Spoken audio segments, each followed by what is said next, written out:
नमस्कार, स्वागत है एक बार फिर से आप सभी का आपके अपने चैनल हनुमान से परिवार में। आशा करते हैं प्रभु श्री हनुमान जी और परम पूज्य गुरुदेव बाबा नीम करौली महाराज जी आप सभी भक्तजनों पर असीम कृपा सदैव बनाए रखें। महाराज जी का सानिध्य हमेशा अपने भक्त को एक परम रस में डुबो देता है, वो रस जिसके आगे सारे आनंद फीके पड़ जाते हैं। और ऐसे रस का माध्यम बनता है महाराज जी की अलौकिक दिव्य लीलाएँ, जिनके अंदर बाबा कहीं भी प्रकट हो जाएँ, कहीं भी अदृश्य हो जाएँ, कभी बिना बुलाए ही भक्त के घर पर पहुँच जाएँ, तो कभी लाख बुलाने पर भी बस मुस्कुराते हुए मौन स्वीकृति देते रहें, जिसमें भक्त बस उलझा रहे, बाबा आएंगे कि नहीं आएंगे। महाराज जी ये सब कुछ करते हैं आपके मन की नियंत्रणता की परीक्षा लेने के लिए, यानी कि जिस मन को बाबा ने अपने नियंत्रण में कर रखा है कि आप उसको पूर्ण रूप से समर्पित कर पा रहे हो या नहीं।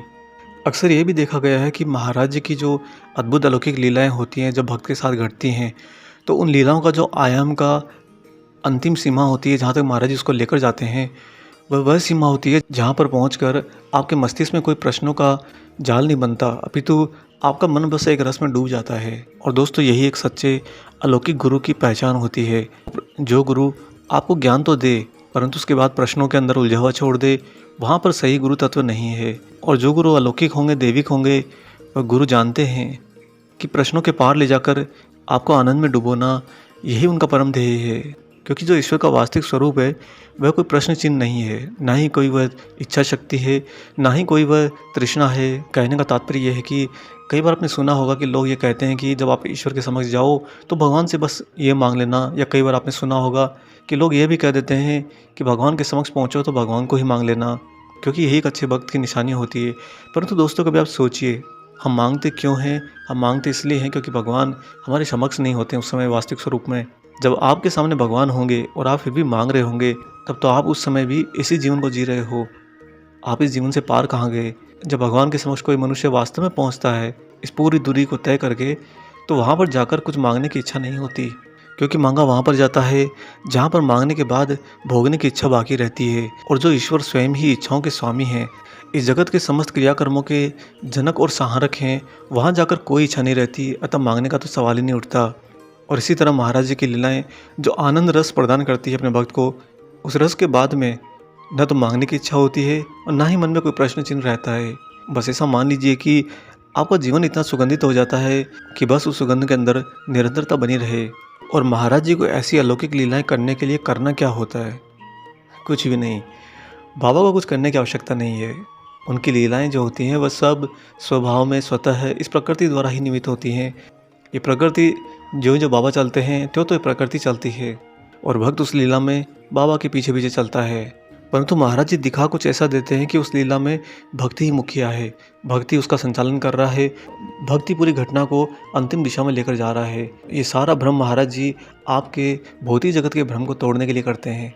आज आपको महाराज जी का एक ऐसा अलौकिक दिव्य घटना सुनाएंगे जहाँ पर जो भक्त है उसके मन में कोई प्रश्नों की जगह ही नहीं बची, और साथ ही जो बाबा की लीला थी उसमें जीवन की पूर्ण सच्चाई समझ में आ जाती है कि महाराज जी कितने बड़े आयाम को चुटकी बदलते ही यहाँ से वहाँ सरका देते हैं।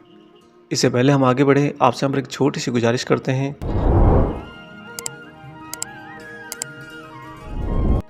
आइए अब ले चलते हैं आपको सीधा बाबा की इस अलौकिक घटना पर। दोस्तों ये घटना है वृंदावन धाम की। महाराज जी कई बार वृंदावन धाम आते और कुछ दिनों तक वहाँ पर रुका करते थे। बाबा उन दिनों जब यात्रा करते थे तो या तो पैदल यात्रा करते थे या फिर ट्रेन के द्वारा, या फिर कई बार तो भक्त ही अपनी गाड़ी महाराज जी के लिए भेज देते। इन्हीं सब क्रियाओं के अंदर एक भक्त ने महाराज जी को अपनी गाड़ी दे रखी थी, और उन दिनों हबीबुल्ला खान जो कि केंद्र सरकार की नौकरी में कार्यरत थे, वह महाराज जी के ड्राइवर हुआ करते थे। हबीबुल्ला खान उस समय केंद्र सरकार में खाद्य और कृषि विभाग में कार्यरत थे। उन्होंने अपने जीवन में कुछ समय तक महाराज जी के लिए गाड़ी भी चलाई है। जब यह घटना घटी थी उस समय वह वृंदावन धाम में महाराज जी की सेवा में थे।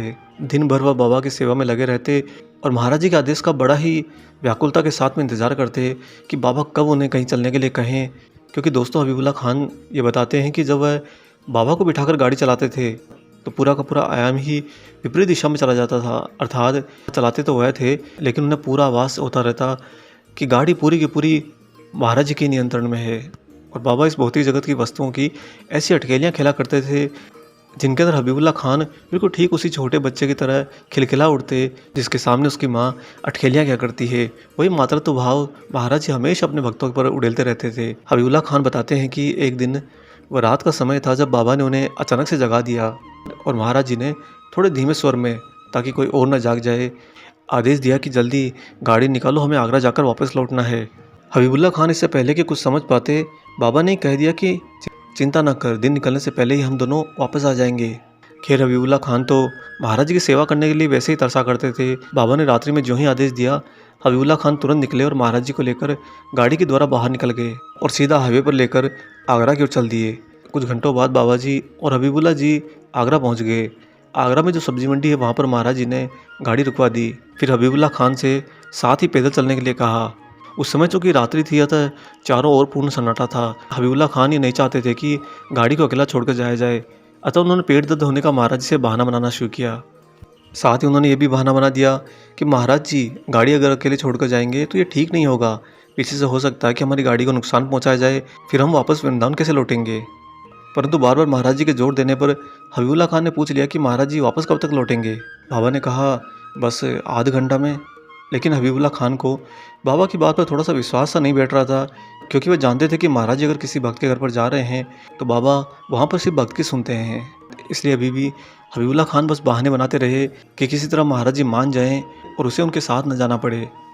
कुछ देर तक महाराज जी उसे मनाते रहे, परंतु जब हबीबुल्ला खान अपनी जिद पर ही अड़ा रहा तो बाबा बोले, अच्छा ठीक है, एक काम करो, तुम 15 मिनट तक मेरा इंतज़ार करना और अगर मैं 15 मिनट तक नहीं आऊँ तो वापस वृंदावन लौट जाना।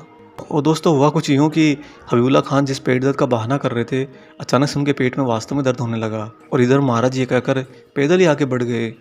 अब हबीबुल्ला खान को ये समझते देर न लगी कि उन्होंने ये चाह करके गलती कर दी। अगर वो महाराज जी के सानिध्य में रहते तो इस पेट दर्द से बच जाते, पर अगर महाराज जी के साथ जाते तो गाड़ी को हानि होने की शंका उनके मन में रह जाती। इस सारी उधेड़-बुन के अंदर हबीबुल्ला खान ने वहीं सब्जी मंडी में खड़े रहते रहते लगभग 25 मिनट तक महाराज जी का इंतज़ार किया। और जब 25-30 मिनट बीत गए और बाबा लौटकर नहीं आए तो महाराज जी के ही आदेश अनुसार हबीबुल्ला खान वापस गाड़ी लेकर वृंदावन की ओर चल पड़े। पूरे रास्ते पेट दर्द और मन में उठती शंकाओं प्रश्नों के बीच में सफ़र थोड़ा सुहावना नहीं था।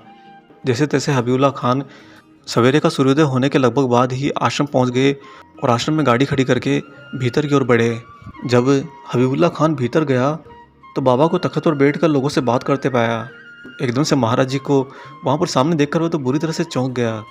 कहते हैं कि गले के अंदर ही सांस अटक जाना, और यही स्थिति उस समय हबीबुल्ला खान की हो चुकी थी। एक तरफ तो वह जानते थे कि वह आगरा से बहुत तेज़ गाड़ी चलाते हुए वृंदावन आए, क्योंकि उनके पेट में दर्द और यात्रा के दौरान बहुत कष्ट हो रहा था। और जब यहाँ पहुँचे हैं तो बाबा को इसे सामने देखकर उन्हें बहुत आश्चर्य हुआ।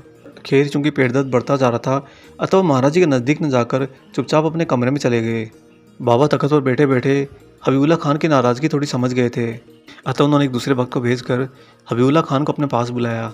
जिस भक्त को महाराज जी ने हबीबुल्ला खान को बुलाने के लिए भेजा था, उनके कमरे में जब वह उनके समक्ष पहुंचा और यह कहा कि बाबा आपको बुला रहे हैं, तो हबीबुल्ला खान ने सबसे पहले उसी भक्त से पूछ लिया कि बाबा आगरा से लौटे कब हैं। और दोस्तों सामने खड़े उस व्यक्ति ने कहा कि बाबा गए ही कहाँ थे, वे तो सवेरे से ही तख्त पर बैठे हुए लोगों को दर्शन दे रहे हैं।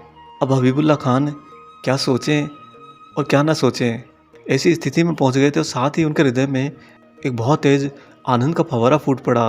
अनायास ही उनके चेहरे पर मुस्कान आ गई और पेट का सारा दर्द जाता रहा और न जाने शरीर में कैसी तरंगे और सुगंध उठने लगी, जो बस उन्हें ऐसा एहसास करा रही थी कि उम्र के इस पड़ाव में भी वह एक छोटे से बालक की तरह दौड़ते हुए जाएं और बाबा के चरणों में लौट जाएं। हबीबुल्ला खान बताते हैं कि उस समय वास्तव में ये सब कुछ उनके साथ इतनी तीव्रता से घटा था कि मानो एक प्रकाश की किरण पूरे अंधेरे को चीरती हुई बाहर निकल गई हो।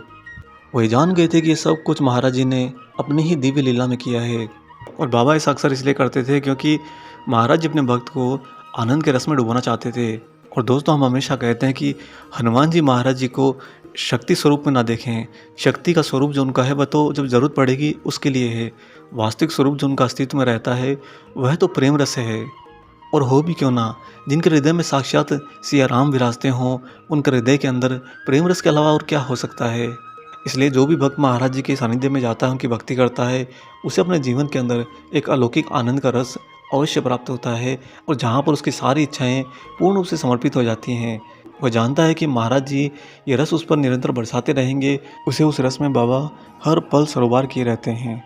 आशा करते हैं आज का यह अलौकिक प्रसंग आपको पसंद आया हो। वीडियो अगर अच्छा लगा है तो जाने से पहले इसे लाइक ज़रूर कर दीजिएगा, और अगर आपने चैनल सब्सक्राइब नहीं किया है तो चैनल को सब्सक्राइब भी कर लीजिए।